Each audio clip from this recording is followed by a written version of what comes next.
Tiburon Studios, where Larry Ridley's standing by with our EA Sports halftime report. Larry, both teams appear ready for the fight ahead, and we resume action here in quarter number 3.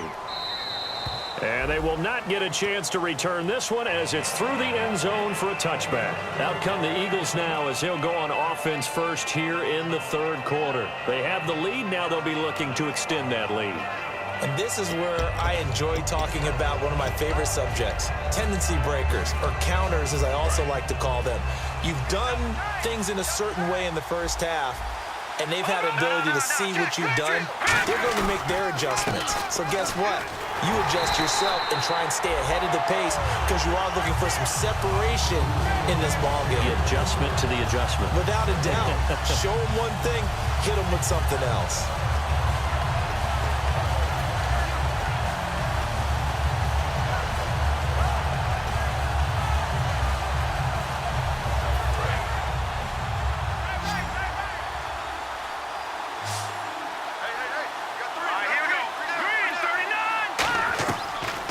Throwing on second down. He targets Jordan Matthews, and it's caught. They give him 13 yards there on the play and a fresh set of downs. And a good quarterback facing zone coverage. If he has just a little bit of time to survey the scene, that's what's going to happen. No doubt about it. If there's no pressure, he's going to continue to pick them apart because he'll have all that time to find someone open downfield. He can only cover for so long. So maybe they want to go to a zone blitz scheme, get a little bit more pressure. Remember when Carolina did that against Denver? They lost the game ultimately. They dropped the defensive end out, and he ended up with an interception in that game in Super Bowl 50. Maybe some sort of scheme like that to try and get more pressure at the passer.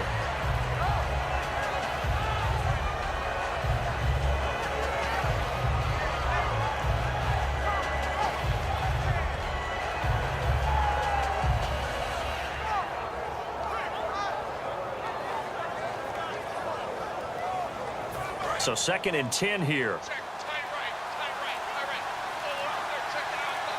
They come out here in the eye. They'll run it again with Sims. Back-to-back stops make it 3rd and 10. So back-to-back plays here where he couldn't get anything on the ground. Now you face a 3rd and 10 and assume you're going to try to pass it, right? I would think so because you've tried to run the ball, and really it didn't matter who got the ball in the play because there was no space to go. So I think you step back, throw the ball to try and pick up the first down. So here we go now. An extra defensive back in there on 3rd and 10. Throwing is Wentz. And I think that one might have been intercepted, but he will be ruled out of bounds. So this will go only as incomplete. Here's Brian Anger now. And surprisingly, this is the first punt of the game for either team. And he gets it away, a directional kick going toward the sideline. And this will be out of bounds at the what here? The 12-yard line. Now we take a glance at the offense as they work their way back out for their first possession of the second half. They were able to get the stop defensively. Now a chance really to set the tone here in quarter 3. They can really take charge, can't they? And this is probably how it was drawn up at the half. I think we can go inside the locker room, all right? And I think we would see up on the grease boards, stop them defensively, get the ball back for the offense, and let's go downfield and score. Seems simple, right? The last part, we have to find out if that's going to happen. But the first part worked to perfection. Did exactly what they wanted, and now their offense has to pay it off. See if they can get the latter 50%.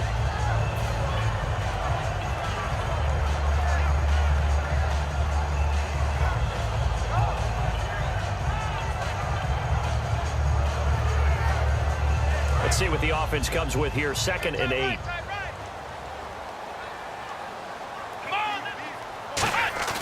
A second down throw for Prescott. And that is incomplete.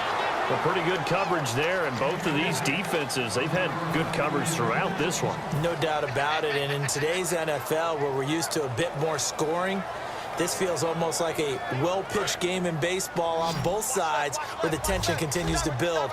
Who's going to make the big play? Here we go!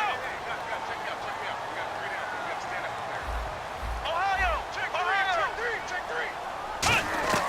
On 3rd down, it's Prescott. He completes it to Bryant. And he's going to have the first down yardage as he's down at about the 30-yard line. What terrifies defenses when they see slant routes thrown is that the receiver is on the move, and oftentimes he catches it and gets upfield.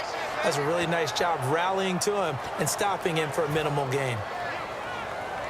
And following that penalty, the offense really backed up now on third down. Let's go. Brand 38. Prescott from the gun on third. It's a short one here, complete to the tight end. Give him 12 yards on that one. It earns him a fresh set of downs. That coach is always harp on the quarterback reading the ignition there, and how about what he did after the catch? Yeah, hit your tight end, let him get some rack. Yeah, when he gets moving, not many guys want to come over and put a hit on him, do they? They'll only get a couple up to about the 30. Tough day, tough sledding right there, and it's been that way the entire game. Not a whole lot of room to ramble for him. Yeah, you're right. It's been that way all afternoon. Didn't get a whole lot better there. They come out here in the eye. Second down, Prescott. Throws a quick hitter on the slant. That's complete. And 15 yards there on the catch and run. Simple slant route, and partner, really nice hard throw by the quarterback. Nice timing between the quarterback and the receiver. They were perfectly in sync, and he put it right on him on the inside route. One man in the backfield, Elliott.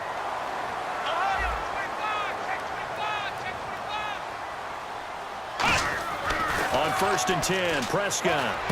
And Anderson's got it. They'll get 16 yards there. And it'll be a Dallas first down.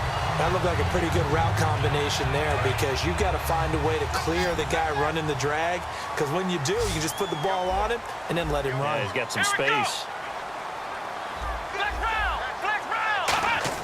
Prescott on 1st down.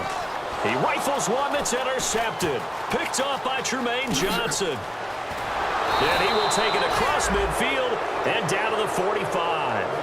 Philadelphia getting set to take the field. And a tight game after punting last time. See if they can get something going on this drive. As they head to the field now, with the game this close, you've got to feel there's a sense of urgency for them going on offense right now. But they have to do it without letting panic creep in and affect their play. It's a loss of a yard there, and now second down. And never good on a pass completion there to go the wrong way. Lost yardage. No, for some reason it seems to work better when you throw it downfield, or you can move the ball downfield running it that way, doesn't it? But in this case, if you're the defensive guys, you're energized, executed well, and you caused a lost yardage play. That's going to feel good and look great in film. A dump off to Sims. And he is out of bounds inside the 30. They call it a gain of 19, and it moves the chains.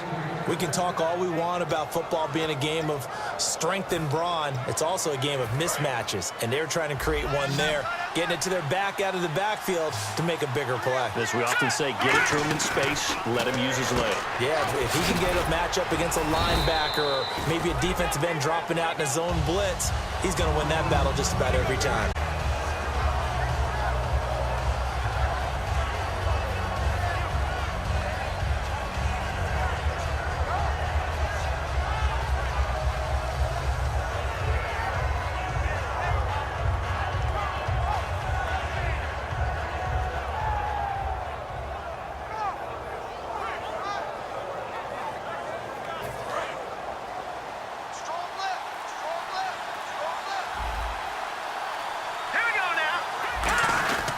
Sims.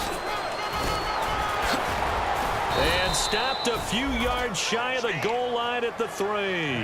19 yards on the pickup there, and now they'll have it 1st and goal. Sometimes it's hard to believe, but there are times this game is about patience, isn't it? Has had the game he expected, but that run there, that may get him going. I was just going to say, maybe that gives him a little juice, because you're right, he struggled, especially in that first half. Yeah, and I know the great ones always think to themselves, just hang in there. I'm just one big carry away from busting this open. That's a good start for him. And now the offense operates in the red zone. Shift together here from the D-line. 1st and goal at the 3-yard line now. And he is going going to lose yardage here. That's going to go as a loss of 2, and it'll be second down. So the myth has been shattered.